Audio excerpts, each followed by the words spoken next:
하루는 제자들과 함께 배에 오르사 저희에게 이르시되 호수 저편으로 건너가자 하시매 이에 떠나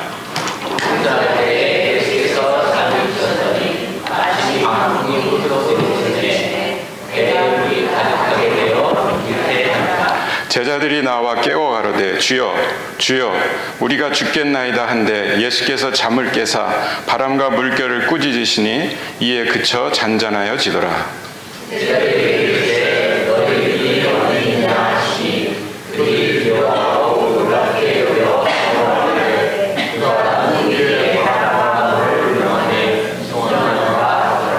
아멘. 이 말씀은 마가복음 4장 35절부터 51절에도 비슷한 내용이 있는 그 말씀입니다. 이 말씀 본문 가운데 너희 믿음이 어디 있느냐 하는 그 예수님의 질문을 가지고 제목을 삼았습니다.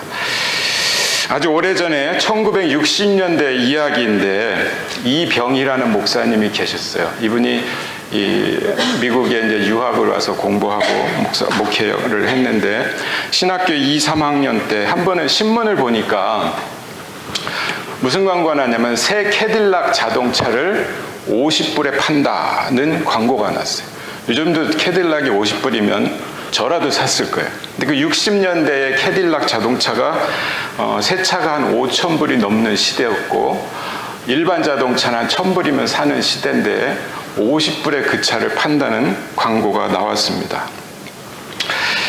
그러니까 이 학생들이 그 신문 광고를 보고 무슨 생각을 하냐면 이거 광고가 잘못이다. 분명히 0 2개를 광고 내는 사람이 빠뜨려서 5,000불을 50불로 낸 거다. 그렇게 생각을 했어요. 근데 그 다음 주에도 또 광고가 또 50불이에요. 그 다음 주도 또 50불. 아직 안 팔렸다는 얘기겠죠. 학생들은 이제 신문사를 욕을 했어요. 광고 담당자가 누군지는 몰라도 멍청해서 이렇게 신문이 운영이 될까. 근데 그 다음 주 됐는데 이번엔 광고가 아니고 기사가 났어요. 캐딜락 자동차가 50불에 팔렸습니다. 왜 그 50불에 그 자동차를 팔았느냐 하는 기사가 실려서 다들 그 50불짜리 차에 관심이 많았잖아요. 그 기사를 읽어봤어요. 한 콜럼버스에 사는 한 그 사업을 하는 사장님이 죽었어요. 죽으면서 유언을 하고 유서를 남겼습니다. 회사는 누구에게 주고 주식은 누구에게 주고 집은 누구에게 주고 뭐 땅은 누구에게 주고 유서를 다 남겼어요. 그러면서 마지막으로 얼마 전에 산 그 비싼 고급 승용차 캐딜락은 자기 여자친구에게 팔아서 주라. 그런 유서가 나온 거예요. 그 가족들이 다 슬퍼하다가 누가 제일 배신감이 들었겠어요? 그 와이프가 제일 배신감이 들었어요. 나던 눈물이 다 끊겨지고 속에서 그냥 화가 막. 근데 유서를 유언장대로 안 이행할 수가 없잖아요. 그러니까 이 와이프가 죽은 남편도 이제 미워지고 내가 이거를 그 여자한테 5,000불에 팔아서 다 주기는 아깝고 그래 내가 못 먹는 거 너도 먹지 마라. 그래서 광고로 캐딜락 자동차 50불에 팝니다 라고 낸 거예요. 그래서 결과는 어떻습니까? 어떤 믿음 있는 사람이 그 광고를 그대로 믿고 진짠가 하고 가서 50불을 들고 가서 그 차를 산 것입니다. 어떤 마을에서 작은 도시에서 일어난 작은 에피소드 같지만 믿음이 있고 없고는 아주 중요한 문제입니다. 여러분 혹시 광고에 누가 100불에 차 판다고 그러면 무조건 가세요. 하물며 하나님의 백성도 때로는 세상 사람들이 볼 때는 바보 같아도 우리는 그 말씀대로 살아가는 믿음을 보여주는 게 그리스도인인 줄로 믿습니다. 근데 오늘 본문 말씀을 보니까 주님의 제자들은 풍랑 가운데서 지금 두려움에 떠는 모습을 보여주고 있습니다. 주님은 깨어나서 그들에게 믿음이 어디 있느냐, 너희 믿음이 어디 있느냐 그렇게 지금 꾸짖고 있습니다. 그럼 무엇이 주님의 제자들의 그 믿음을 가로막았을까요? 왜 그들에게는 믿음이 없었을까요? 그 첫 번째 이유는 두려움이 그들의 마음과 생각을 가로막았기 때문입니다. 우리가 인생을 살면서 두려움을 한 번 이상은 다 겪어봤을 것입니다. 두려움은 때로 우리의 감정과 생각을 다 마비시켜 버립니다. 아무리 훌륭한 사람도 갑자기 두려움이 올 때에 아무것도 할 수 없습니다. 이 제자들에게 크고 사나운 바람 때문에 그들에게 믿음이 없던 것이 아니에요. 위험한 환경 때문에 믿음이 사라진 것도 아닙니다. 그들 마음속에 있는 두려움이 그들의 마음을 가로막았던 것입니다. 두려움과 믿음은 서로 늘 상극입니다. 마가복음 5장 36절에도 회당장 야이로가 예수님께 자기 딸을 구해달라고 고쳐달라고 그랬는데 종이 막 달려와서 딸이 죽었습니다. 예수님 안 오셔도 됩니다. 그렇게 말할 때 예수님이 뭐라고 그랬습니까? 두려워 말고 믿기만 하라. 캄캄한 밤에 물결위로 걸어오는 예수님을 보고 두려워하던 제자들에게 예수님은 나니까 두려워 말라. 그렇게 말씀하셨죠. 오늘 본문을 보면 풍랑이 일어서 배에 물이 가득 차오자 그들은 두려워하기 시작했습니다. 그들뿐만이 아닐 것입니다. 누가복음 8장 또 마가복음 4장 보면 함께 말씀 듣고 막 이러던 그러한 상황이었어요. 그러다가 예수님이 건너편으로 좀 가자 그랬어요. 가면서 예수님은 이제 그 배에서 잠시 쉬시던 거예요. 그러니까 다른 배들도 거기 많이 따라왔다고 그랬어요. 그러니까 이 제자들만 지금 풍랑 때문에 고생하고 있는 것이 아닙니다. 막 예수님을 깨웠습니다. 주님, 우리가 죽게 됐습니다. 그 잠만 주고 계십니까? 속도 편하십니다. 뭐 성질 급한 제자는 그렇게도 얘기했을 것입니다. 그들이 예수님을 깨우면 분명히 예수님이 우리를 구해 주실 것이란 믿음을 가지고 깨웠을까요? 그렇다면 예수님은 그들에게 왜 무서워하냐고 꾸짖지 않으셨을 것입니다. 마가복음 4장 40절에는 이렇게 말씀합니다. 이에 제자들에게 이르시되 어찌하여 이렇게 무서워하느냐 너희가 어찌 믿음이 없느냐 그렇게 기록되어 있습니다. 두려움은 사람을 무기력하게 만들고 눈을 가려서 아무것도 보지도 못하게 합니다. 여러분 샌프란시스코의 그 골든게이트 가보셨나요? 뭐 그쪽에 살던 분들은 가보셨겠지만 한번 가보십시오. 근데 그렇게 멋은 있어요. 큰 다리가 하나 강을 가로지고 그러고 있는데 굉장히 추워요. 저희는 5월 말쯤에 갔는데 와 바람이 얼마나 부는지 머리는 텅클어지고 막 그냥 꼭 미친 사람처럼 사진을 찍어도 별로 잘 나오지도 않습니다. 근데 장관이긴 한데 세계적인 관광 명소죠. 그러니까 미국 와서 관광 명소 가보면 왜 여기를 오나 그런 생각 드는 데가 참 많이 있어요. 근데 처음 이 다리를 건설할 때에 1년에 23명의 일하는 사람들이 떨어져 죽었다고 합니다. 그러니까 이게 사고가 자꾸 일어나니까 이제 공사하는 이제 그 본부에서 밑에다 안전 그물망을 쳐놨습니다. 그랬더니 그다음부터는 사람들이 떨어져 죽는 일이 없어졌고 이상하게 떨어지는 숫자도 많이 줄어들었다고 합니다. 더욱더 중요한 것은 놀라운 일은 공사 진행이 그물망을 쳐놓기 전보다 20% 빨리 진행이 됐다고 합니다. 왜 그럴까요? 두려움이 사라지니까. 나는 안전하다 하는 믿음이 생기니까 일이 잘 되는 거예요. 전에는 조심스럽게 걷던 인부들이 빨리빨리 걸을 수 있었고 모든 일이 빨리 진행되고 그래서 두려움은 사람의 마음을 위축시키지만 두려움이 없어지면 일의 능률도 올라간다 하는 것입니다. 우리가 가난하게 살고 병에 들고 실직하거나 일이 잘 안 되는 나쁜 환경이 문제가 아니고 내 마음속에 두려움이 들어오기 시작하는 그것이 문제인 것을 꼭 기억하시기를 바랍니다.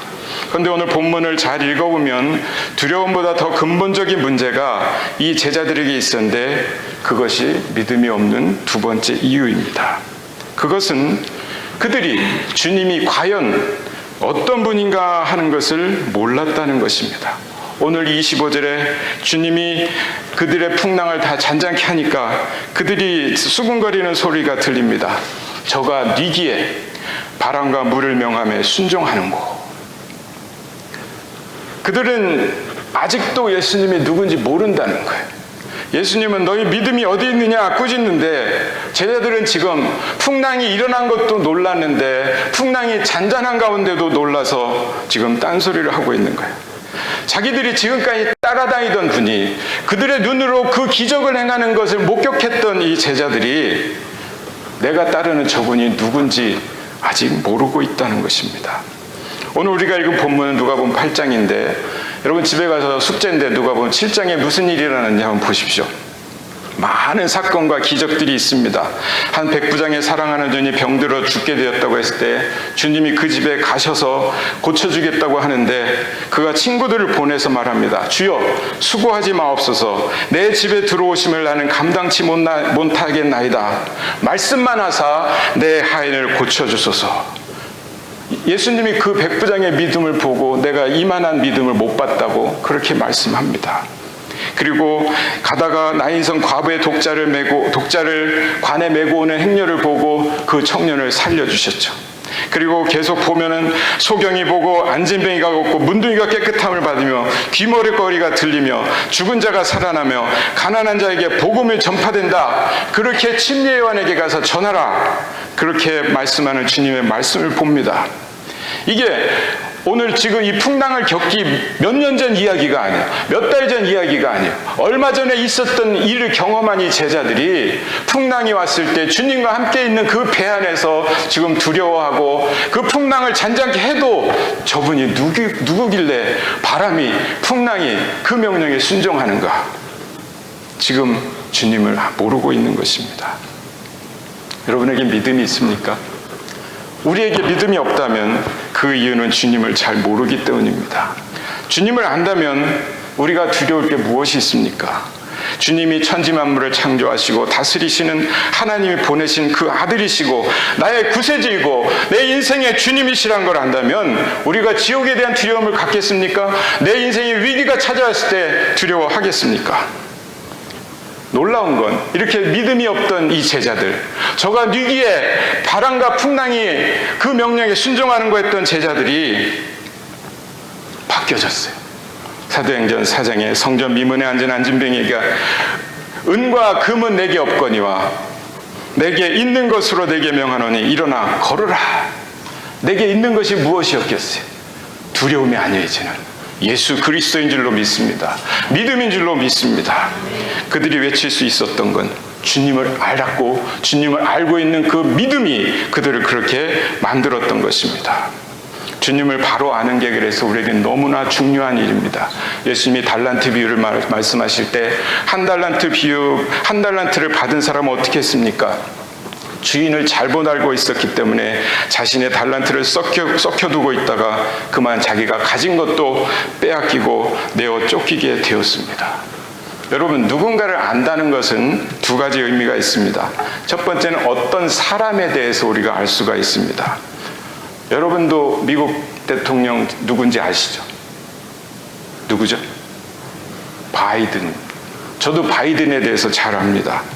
그는 81세이고요. 미국 46대 대통령이고 지금 47대 대통령이 되려고 트럼프하고 지금 열심히 싸우고 있습니다. 2009년부터 2017년까지 부통령을 지냈고 델라웨어에서 1973년부터 2009년까지 상원의원을 지낸 사람이고 키는 184cm고 자녀는 넷이고 그 와이프 이름은 질이라는 그런 미셀 질이라는 이름입니다.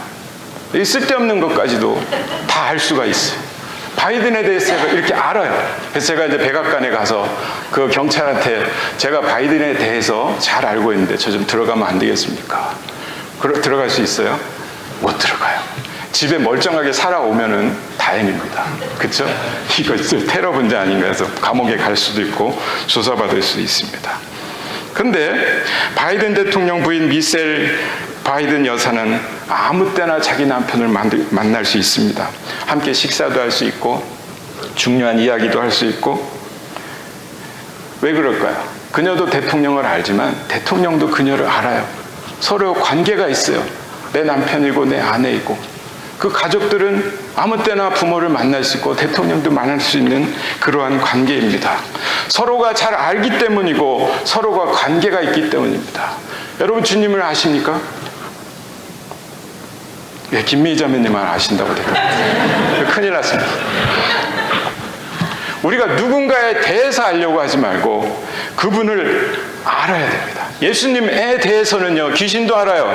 세상 사람들은 웬만큼 압니다. 인터넷 찾으면 나옵니다.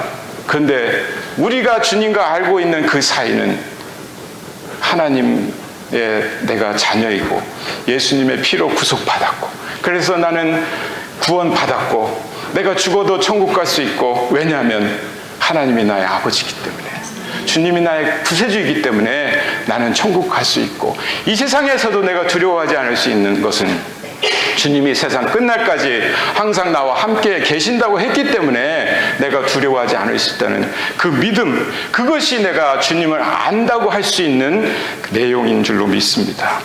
시편 9편 10절에 주의 이름을 아는 자는 주를 의지한다, 그렇게 말씀하고입니다.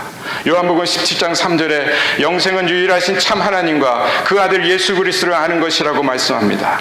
주님을 알아야만 우리는 베드로처럼 주는 그리스도시요 살아계신 하나님의 아들이십니다, 그렇게 고백할 수 있습니다. 주님을 알아야 우리가 주님께 부르짖고 기도할 수 있습니다. 주님을 알아야 우리의 믿음이 바른 길로 갈 것입니다. 여러분, 우리가 하나님과 내가 아버지와 자녀 관계이기 때문에, 여러분 기도할 때 하나님 아저씨 합니까? 하나님 삼촌 합니까? 아니잖아요. 하나님 아버지 자신 있게 말할 수 있잖아요. 밥 먹을 때도 하나님 감사합니다. 왜 자연스럽게 나옵니까? 하나님을 알기 때문인 줄로 믿습니다. 밥 먹을 때 기도하는 사람 하나님 모르는 거예요. 진짜로. 우스갯소리 같지만 여러분, 하나님을 바로 알고 믿기를 바랍니다. 호세아 6장 3절에도 여호와를 알자, 힘써 여호와를 알자. 호세아 6장 6절에서는 번제보다 하나님 아는 것을 원하노라, 그렇게 말씀합니다. 우리 주님은 복음서를 쭉 보면 주님이 좋아하시고 기뻐하실 때가 언제냐면 믿음 있는 사람들 만날 때요. 히브리서 12장 6절에 믿음이 없이는 뭐를 못해요? 기쁘시게 못하나니 하나님께 나아가는 자는 반드시 그가 계신 것과 자기를 찾는 자들에게 상 주시는 이심을 믿어야 될지라. 이 말씀 너무나 좋아. 하나님께 나아가면 뭘 준다? 상 준대요. 그러니까 여러분 기도할 때 어떻게 기도하십니까? 막 거룩하게 기도하십니까? 여러분 개인적으로 기도할 때 거룩할 필요가 없습니다. 하나님 상 준다고 그랬잖아요. 제가 믿음으로 오늘 나왔는데 상 좀 주세요. 그렇게 기도하십시오. 저는 그렇게 기도합니다.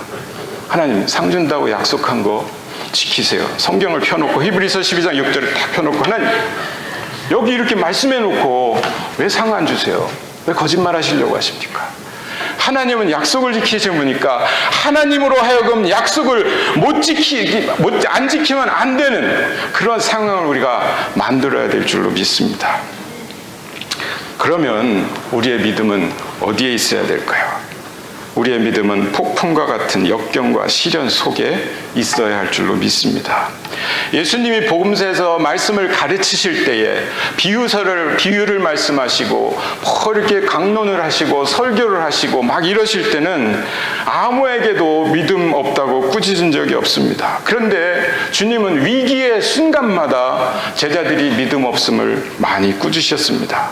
마가복음 9장에서 이제 제자 셋을 데리고 산에 올라가서 기도하시다가 예수님의 모습이 변화되었죠. 그래서 우리들은 말하기를 그 산을 변화산이라고 말합니다. 그 변화산에서 내려왔는데 산 밑에선 소동이 일어났습니다. 한 간질병 걸린 아이를 제자들에게 데려와서 그 병든 그 아이의 부모가 이 아이를 좀 고쳐달라고 하는데 제자들이 못 고치고 있는 거예요. 그때 예수님이 내려오셔서 뭐라 했어요? 그들의 믿음 없음을 한탄하셨어요. 내가 언제까지 너희와 항상 함께 있겠느냐. 그러면서 믿음 없음을 한탄하셨다고 성경은 말씀하고 있습니다. 오늘 본문과 같은 유사한 상황에서 때로는 배에서 혹은 무리에서 두려워하던 제자들에게 예수님은 그들의 믿음을 한탄하셨어요. 그걸 보면 우리 주님은 매일은 아니지만 때로는 우리의 믿음을 확인하시기를 원하시는데 그 믿음의 확인이 내가 평안할 때 너희에게 믿음이 있느냐 그러면 예 주님 제가 믿음이 있습니다. 내가 행복할 때에 너희에게 믿음이 있느냐 그러면 예 주님 제가 행복해요. 저 믿음 참 좋아요. 그렇게 대답할 수 있을 텐데 이렇게 예배드리러 와서 주일날 예배 열심히 드릴 때 너희에게 믿음이 있느냐 그러면 예 제가 믿음이 있으니까 와서 예배드리지 않습니까? 말을 할 수 있는데 이때는 안 물어봐요.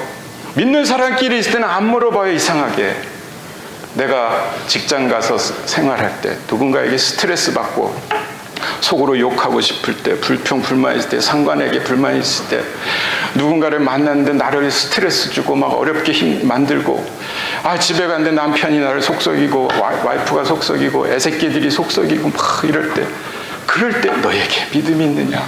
꼭 그럴 때 물어봐요. 그때 우린 잘 대답 못 하잖아요. 두려움 때문에, 감정 때문에. 근데요, 우리의 믿음은 거기서 나타나는 거예요. 저는 그래서 지금까지 주일날 교회 와서 이렇게 다 믿음 있다고 생각하는 분들 안 믿어요. 집에 가봐야지. CCTV를 설치해놓고 요즘 TV 프로처럼 그걸 봐야만 믿겠어요. 근데 주님은 CCTV 안 봐도 다 아세요. 언제 어느 때 너의 믿음이 어디 있느냐? 제 마음속에 있습니다. 제가 주님 믿습니다.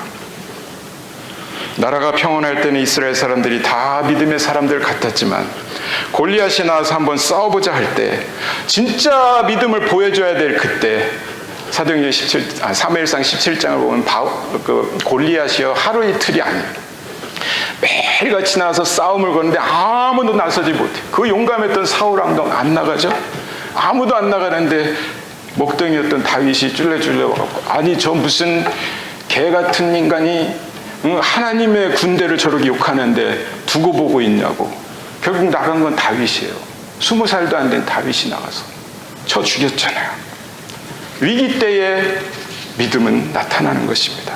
정치적으로 잘 나가고 신앙생활에 방해받지 않던 다니엘의 믿음도 그에게 정치적 위기가 와고 신앙생활, 기도생활에 방해를 받게 되었을 때 그때 그는 죽음을 각오하고도 자기를 감시하고 있는 걸 알고도 예루살렘을 향해서 열린 그 창을 향해서 하루에 3번씩 기도하던 그걸 알고도 계속해서 기도했다고 그랬어요.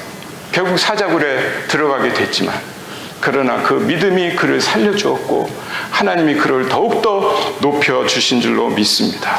광야를 통과하던 출애굽한 이스라엘 백성들은 위기가 닥치고 고난이 닥치면 하나님을 원망하고 지도자 모세를 불평했습니다. 그러나 사울에게 쫓겨다니면서 산으로 광야로 도망다니던 다윗은 하나님을 원망하지 않았어요. 여호와는 나의 목자시니 내게 부족함이 없으리로다.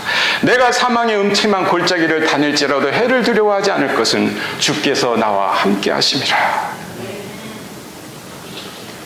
다윗이 이 시편 23편을 궁정에서 편안할 때 자기 보좌 위에서 그래서 막 시상이 막 떠오를 때 멋지게 읊었다면은 성경에 기록하지도 않았을 것입니다.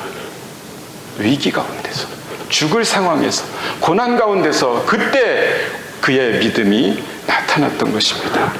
사도행전 27장에 바울이 그레데를 향해 가는 배를 타고 가다가 유라굴로라고 하는 큰 태풍을 만났습니다. 아마 예수님과 그 제자들이 탔던 배보다 훨씬 큰 배였겠죠? 더 큰 풍랑이었겠죠?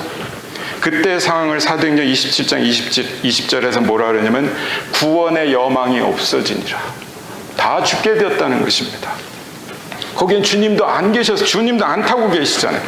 죽을 것 같은 상황입니다. 그런데 바울은 말하기를 이제는 안심하라. 하나님의 사자가 내 곁에 서서 말씀했다. 안심하라. 나는 내게 말씀하신 그대로 되리라고 하나님을 믿노라. 그렇게 배에 탄 사람들한테 그냥 외쳤어요. 바울의 말대로 그 사람들 한 명도 죽지 않았어요. 배는 파손되었음에도 불구하고 안전하게 항구로 다 들어가서 모두가 살았다고 성경은 말하고 있습니다. 똑같은 폭풍의 상황이고 똑같은 죽음의 환경에서 아니 더 위험한 상황에서 바울은 주님이 내 곁에 있다고 확신하며 사람들을 안심시켰고 거기엔 주님이 내 눈에 보이지도 않지만 바울은 그렇게 믿음의 선언을 하고 사람들을 안심시키고 구원하게 만들었으나 제자들은 주님이 눈에 보이는데도 두려움에 떨고 있는 그러한 형편입니다. 우리의 믿음은 안개와 같은 답답한 상황을 밝혀줄 수 있습니다.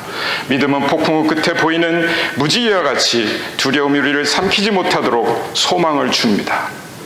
여러분은 고난의 순간에, 폭풍의 순간에, 위기의 순간에 어떻게 하시겠습니까? 어떻게 해야 우리가 그런 믿음을 가질 수 있고 역경과 두려움의 순간에 믿음으로 극복할 수 있습니까? 그것이 마지막 교훈인데 주님께로 우리의 역경과 문제를 가져오는 것입니다.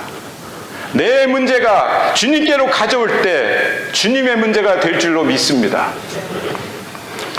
주님에 대해서 아는 사람은 환난과 핍박과 두려움의 환경이나 봉사나 희생의 상황이 닥칠 때 두려움 때문에 도망치고 회피할 것입니다. 그러나 주님을 아는 사람은 믿음으로 극복해 나갈 것입니다.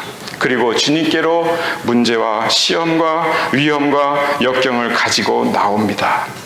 본문의 제자들을 예수님께서 너희 믿음이 어디 있느냐 그렇게 꾸짖었지만 그럼에도 불구하고 그 제자들에게 우리가 꼭 본받아야 되는 건 그들의 당면한 문제를, 두려움을, 위기를 주님께 갖고 나왔다는 것입니다. 주님, 우리가 죽게 되었습니다. 우리를 좀 살려주십시오. 가만히 계시지 말아주십시오. 주님이 그 문제를, 그 위험을 해결해 주셨습니다. 여러분, 내가 해결할 수 없는 그러한 시험거리가 있습니까? 위기가 있습니까? 역경이 있습니까? 속이 답답해서 소화 안 될 그러한 지경에 처해 있습니까? 주님께로 그 문제를 다 가져오시기 바랍니다. 그리고 주님께 말씀하십시오. 주님과 대화하십시오. 주님께 기도하십시오. 주님, 살아계신 주님, 전능하신 주님, 광풍도 잔잔케 하신 주님, 나를 살려주세요. 내 풍랑을 좀 잔잔케 해주세요. 요즘처럼 믿음의 사람이 요구되는 시대가 없는 것 같습니다. 사람들은 큰 교회로 많이 몰려갑니다. 그래서 작은 교회가 많이 문을 닫습니다. 젊은이들도 부모님하고 같이 살 때는 교회 잘 나가는 것 같지만 자기 혼자 독립해서 나가면 잘 안 나갑니다. 교회 발길을 끊습니다. 형식적인 신앙생활을 합니다. 그래서 누가복음 18장 8절에 인자가 올 때 세상에서 믿음을 보겠느냐 주님이 말씀하시는데 그 주님이 오실 그때가 언제겠습니까? 누가복음 17장에서 예수님이 26절에서부터 말씀하시는데 그때는 노아의 때 롯의 때와 같다 그렇게 말합니다. 그 노아의 때 롯의 때가 어떤 때입니까? 사람들은 먹고 마시고 장가가고 시집가고 사고 팔고 심고 집 짓고 하느라고 주님은 모르는 그러한 때, 하나님을 섬기지 않는 그런 때를 말한다고 했습니다. 요즘 우리가 살고 있는 시대가 그렇지 않습니까? 그냥 먹고 마시고 심고 집 짓고 장가는 잘 안 가려고 그러고 요즘에는 그래도 시집도 잘 안 가려고 그러고 그냥 자기 마음대로 살아가는 그러한 시대. 이러한 때에 주님은 믿음 있는 사람을 보시기를 원합니다. 여러분, 평일에 누군가 여러분을 본다면 여러분은 크리스찬입니까? 부부싸움을 하는 우리를 서로가 볼 때 크리스찬으로 보이십니까? 자녀들에게 나는 크리스찬으로 보이는 부모인가? 놀라운 건 사도행전에서 바울 시대 이때 이후로 계속해서 누구도 한 사람도 나는 그리스도인이에요 라고 말한 사람이 성경에는 없어요. 누가 나를 그리스도인이라고 그럽니까? 세상 사람들이, 안디옥 사람들이. 저 사람들은 그리스도인이야. 나쁜 뜻이 아니잖아요. 예수님의 사람들이야. 예수님 같은 사람들이야. 그렇게 일컬어서 불렀어요. 여러분의 동료들이 여러분을 보고 그리스도인이냐고 말합니까? 제가 자주는 하지만 어떤 사람이 저보고 혹시 목사님이십니까? 이러면 속으로 되게 기분이 베리 나이스. 내가 그래도 목사같이 보이나? 우리 집사람 나 못생겼다고 그랬는데 저 사람은 목사로 보이나? 여러분에게 누군가 와서 크리스찬입니까? 속으로 기분 좋지 않습니까? 우리의 믿음이 내 평일의 삶에서 보여지고, 그래서 주님 앞에 왔을 때, 주일날 왔을 때는 주님, 내가 일주일 동안 제가 죄 졌어요, 용서해 주세요, 그것보다는 주님, 제가 일주일 동안 그리스도로 살다 왔습니다. 감사합니다. 주님 기쁘시죠? 저도 기쁩니다. 그래서 찬양에 막 진짜 신나게 나오고 그렇게 한 주간 살아갈 수 있기를 주님의 이름으로 부탁드립니다. 저는 오늘 사실 이 설교에 이 너희에게 믿음이 있냐 하는 이 모티브를 어디서 받았냐면 전에 이제 이 평일날 아침에 출근을 하는데 유튜브를 틀어서 찬양을 들었어요. 내 평생에 가는 길 순탄하여 늘 잔잔한 광 같은 그 찬양을 쭉 듣다 이렇게 쭉 리스트를 이렇게 보이는데 영어 합창 버전이 있더라고요. 그래서 그걸 탁 틀었는데 굉장히 젊은 청년들이 부르는 영어 찬양이에요.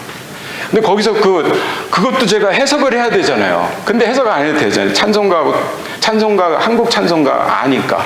근데 후렴을 부르는데, 내 영혼 평안해. 근데 영어로는 It is well with my soul. 이렇게 그건 들려요. 내 영혼 평안해. It is well. 근데 it is well이 제게는 괜찮아 내 영 그렇게 들리는데 막 그게 은혜가 되니까 내가 마음이 불편하고 참 힘든데 괜찮아 내 영 왜요? 뭐 때문에? 주님이 함께 하시니까. 그게 되게 위로가 됐어요. 그래서 집에 와서 그 번역이라는 게 영어 찬송을 한국말로 번역할 때 그 번역하는 분들이 성경도 그래요. 예수께서 가라사세 이렇게 하는 것보 이렇게 번역하잖아요. 예수님이 말했는데 이렇게 안 하잖아요. 좀 거룩하게 번역을 해요. 사실 성경 찬송가도 그래요. 그래서 제가 찬송가를 이제 영어 찬송가 가사를 보고 한번 번역을 해봤어요. 직접 1절 뭐죠? 1절이 내 평생 가사 좀 보여주세요. 내 평생에 가는 길 순탄하여 늘 잔잔한 강 같든지 큰 풍파로 무섭고 어렵든지 나의 영혼은 늘 편하다. 그러잖아요. 제가 번역을 내 나름대로 보니까 내게 평안이 강같이 흘러올 때나 슬픔이 풍랑처럼 밀려올 때나 나의 운명이 어떠하든지 주님 당신은 나에게 이렇게 말하라고 가르쳐 주셨습니다. 내 영혼은 평안해. 근데 그러면 이 찬송을 지은 사람은 어떤 상황인데 이 찬양을 만들었을까? 인터넷을 쳐봤어요. 여러분 뭐 두꺼운 책 찾아볼 필요 없이 인터넷 한번 집에 가서 다 읽어보세요. 이 내용은 평안에 한번 꼭 읽어보시기를 숙제로 드립니다. 뭐 복원 안 해요. 다 A학점 드리겠습니다. 스페포드라는 분이 작사를 했어요. 근데 이 호라시오 스페포드라는 분은 시카고에서 성공한 젊은 변호사였습니다. 평화롭고 행복한 삶을 살고 있었는데 그 당시에 유명한 부흥사 무디와 그의 친구들을 후원하는 그러한 변호사였습니다. 근데 1871년에 미국에서 유명한 시카고 대화재가 나면서 이 사람이 투자했던 모든 재산, 땅, 집 다 잃어버렸어요. 그래서 많이 실망하게 됐겠죠. 그렇지만 무디와 그 친구들이 전도 집회를 할 때 늘 후원하고 함께 기도하는 그런 사람이었는데 이제 무디가 영국으로 간다고 이제 집회하러 간다고 그러니까 나도 돕겠다고. 그리고 가족 4딸과 아내와 다 같이 함께 따라가려고 했어요. 근데 이제 이분이 가려고 할 때 1873년인데 이 사업 때문에 잠깐 같이 못할 일이 생겼어요. 그래서 아내하고 아이들한테 당신이 먼저 배 타고 가라. 나는 이거 끝내고 바로 가겠다. 그리고 아내와 아이들이 먼저 배를 타고 갔습니다. 근데 이 배가 가다가 영국 배하고 충돌을 했어요. 그래 이 사고로 배가 12분 만에 가라앉아 버렸어요. 266명이 죽었어요. 근데 이 4딸이 그 바다에 빠져서 다 죽었어요. 대서양에서. 아내만 간신히 살아났습니다. 근데 이 사람은 그걸 모르고 이제 호텔에 자기 집에서 짐 싸갖고 이제 아내와 아이들이 있는 곳에 가려고 짐을 싸고 있는데 전보가 왔어요.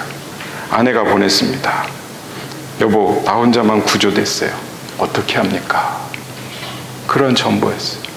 너무 놀라서 불이 나게 짐을 싸고 배 타고 이 사람이 갑니다. 배를 타고 가는데 이제 그 배가 아내와 아이들이 갔던 그 항로를 갈 거 아니에요. 거기 거의 다 가니까 선장이 와서 여기가 전에 사고 났던 그 지역입니다. 이 사람은 가는 내내 그 갑판에서 내려가지 않았습니다. 아내를 생각하고 아이들을 생각하는 그런 마음이었겠죠. 근데 이때 그 아이들이 빠져 죽은 그 위치 거의 다 왔을 때 이 사람에게 하나님의 위로가 찾아왔습니다. 그때 그가 고백하고 기도하던 내용이 바로 이 찬송가 내 평생이 가는 길 순탄하여 그거예요. 내 가는 길에 평안이 강 같을 때나 슬픔이 험한 바다 물결 같을 때에도 그리고 내 운명이 어떠하든지 하나님은 나에게 내 영혼은 평안해. 그렇게 말하도록 가르쳐 주셨습니다. 그러면서 이 찬양을 이 사람이 작사를 했습니다. 저는 4절에 저 공중에 구름이 일어나며 큰 나팔이 울릴 때에 주 오셔서 세상을 심판해도 나의 영혼은 겁없으리라 그랬어요. 근데 이것도 제가 번역을 해보니까 4절은 어떤 내용이냐면, 제 믿음이 눈에 보이게 될 때 주님께서는 그날 서두르실 것입니다. 구름이 두루마리처럼 뒤로 물러나게 될 것이고 나팔 소리가 울리며 여호와께서 강림하실 것입니다. 그래도 내 영혼 평안합니다. 그러니까 주님 오실 때 내 믿음이 보여진다는 거예요. 내 믿음이 보여지니까 주님이 오셔도 구름이 말려가든 어떻게 하든지, 나팔 소리가 울려서 심판의 주님이 오셔도 내게는 심판의 주님이 아닌 거예요. 구원의 주님이에요. 우리를 환영하시는 주님이시라는 것입니다. 우리 이 찬양 한번 같이 해볼까요? 이 스패포드의 그 심정을 한번 생각해 보면서 한번 찬양해 봅시다. 반주 없는 게 더 나은 것 같아요. 내 평생에 가는 길 순탄하여 늘 잔잔한 강 같든지 큰 풍파로 무섭고 어렵든지 나의 영혼 편하다. 내 영혼 평안해. 내 영혼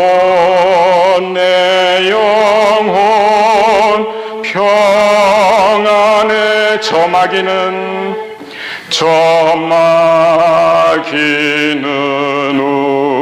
우리를 삼키려고 입 벌리고 달려와도 주 예수는 우리의 대장 끝내 싸워서 이기리라. 내 영혼 평안해. 내 영혼 평안해. 내 지은 죄 주홍빛 같더라도 주 예수께 달으면 그 십자가 피로써 다시 스사 흰 눈보다 더 정하리라.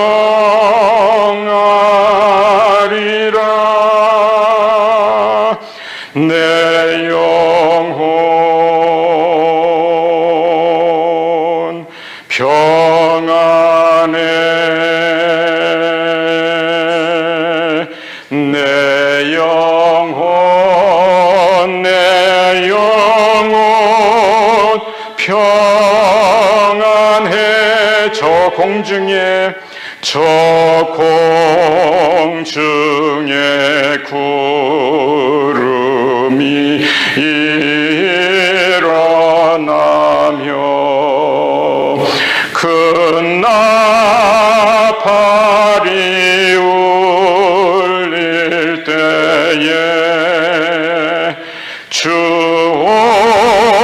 오셔서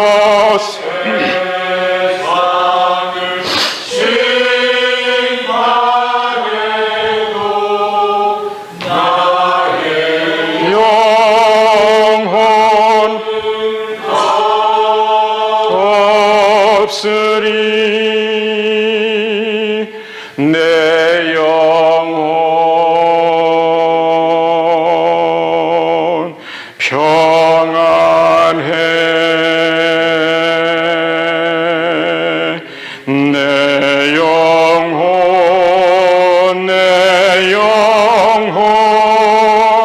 평안해.